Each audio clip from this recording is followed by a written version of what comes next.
வருகிற சுதந்திர தினத்தை முன்னிட்டு வித்தியாசமான முறையில் கண்களின் கருவெளிகளில் தேசிய கொடியை புகைப்படம் எடுக்க வேண்டும் என்று எண்ணி வித்தியாசமான முறையில் தொலைபேசி கேமராவில் புகைப்பட கலைஞர்களின் புகைப்படங்கள் சமூக வலைதளங்களில் வைரல்.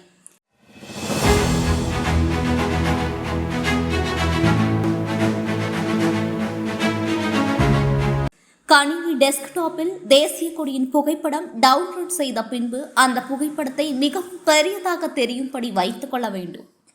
பின்பு அந்த டெஸ்க்டாப் மிக மிக அருகில் ஒரு நபரை உட்கார வைத்து அவர் கண்களை திறக்க சொல்லி கணினி டெஸ்க்டாப்பில் உள்ள தேசிய கொடியை உற்று பார்க்க சொல்ல அந்த தேசிய கொடியின் புகைப்படம் கண்களின் கருவெளிகளில் மிக அழகாக வெளிப்படும் பொழுது தொலைபேசி மேக்ரோ லென்ஸ் எனப்படும் மொபைல் லென்ஸ் பயன்படுத்தி கோவையை சேர்ந்த புகைப்பட கலைஞர் பாலசுந்தர் எடுத்த புகைப்படம் சமூக வலைதளங்களில் வைரலாகி வருகின்றது.